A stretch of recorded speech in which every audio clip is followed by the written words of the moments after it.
In this video, we are going to discuss the ways to filter dictionary keys by value. Hello, I am Jagan from growwithdata. I am posting this video to share my knowledge in Python language with you. If this assists you in your interview preparation anyways, I will be happy.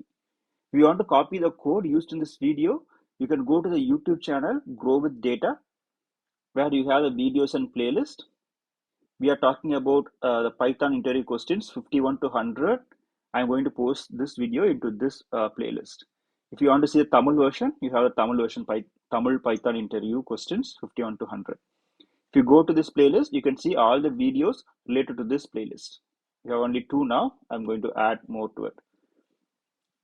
And if you go to the description part, you can see the code link in GitHub. If you click on the link, it will take you to the GitHub page where you can see all the code we discuss in this video. If you want to join the WhatsApp channel, you can go to this link. You can join growwithdata WhatsApp channel. Okay, now let's see the question in detail. So this is the data they have given. They are given a dictionary of keys and values. Apple is a fruit, strawberry is a fruit, pear is a veggie, tomato is supposed to be a fruit. Anyways, lettuce is a veggie.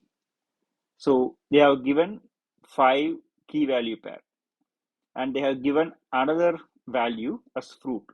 So if the value is fruit, then we have to filter all the keys where the value is fruit. So the apple, strawberry are the 2 keys which has value as fruit. So the expected output is going to be apple and strawberry. Okay, just return that as a list, apple and strawberry. If you have seen my previous video on Python interview questions, you should be able to answer this question in less than 2 minutes. For those who are new to this channel, here are the details. So very basic, you have to know how to read a dictionary, how to read a key, how to read a value, a separate, and then how to read keys and values as a single set of value. So if you know all these 2 or 3 combinations, then it's very easy to answer this question. Let's start with the basic dictionary properties. I have the dictionary D. How will I read the key and value separate? So the left side is going to be the key and right side is going to be the corresponding value. If I say D dot keys, then I'll get a dictionary list which got all the keys: apple, strawberry, pear, tomato, and lettuce. If I want to print this out, I have to say for key in D dot keys, print key. So this will print. This will print all the keys: apple, strawberry, pear, tomato, and lettuce. If I want to read the value, it's the same thing. The function is going to be dictionary dot values, print val. So I can comment this out so we can see it properly. So now if I say D dot values, this will get all the values from the dictionary and you can print this out. If I want to get both key and value, then what should I do? The function we are going to use is key dot items. Okay.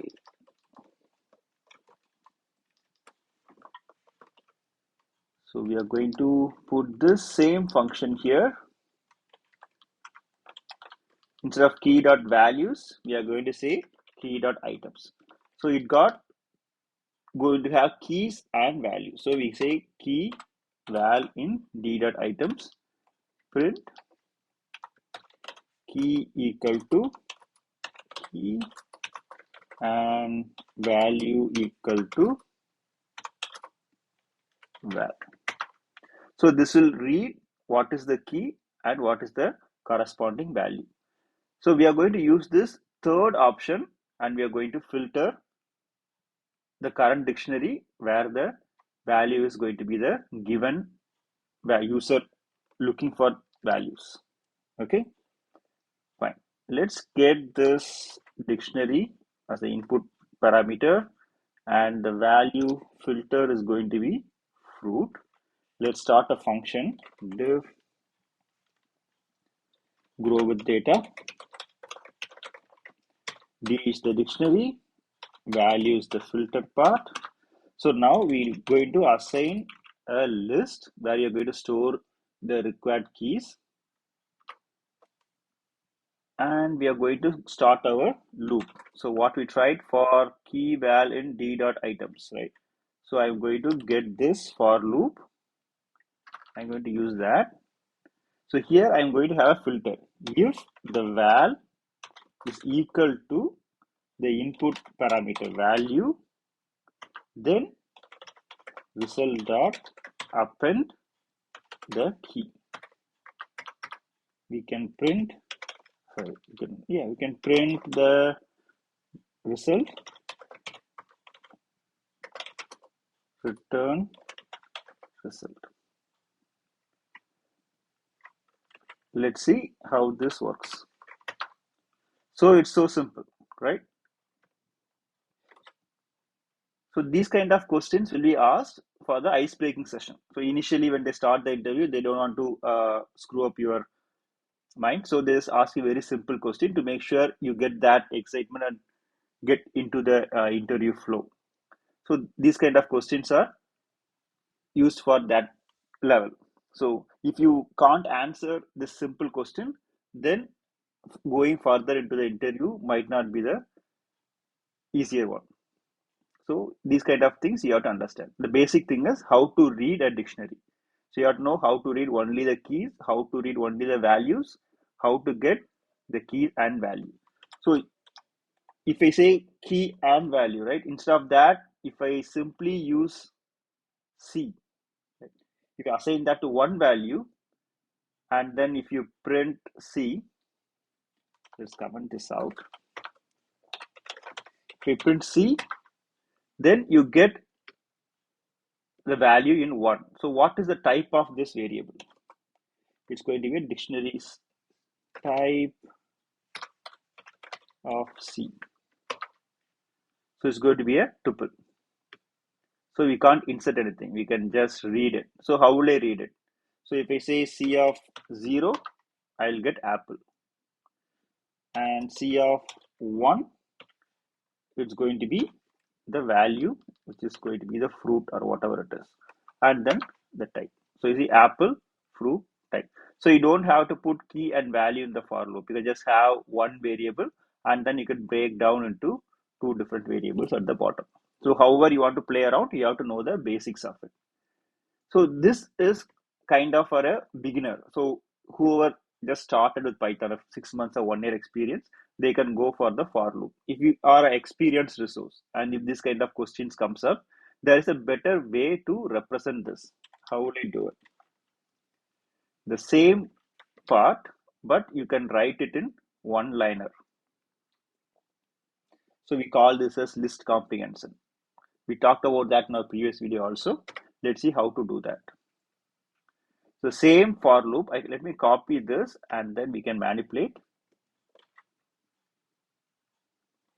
Okay, so we have the for loop and we have the result. So we just get the for loop here into the result variable, and then we get the if condition to the end, and then this key goes to the part.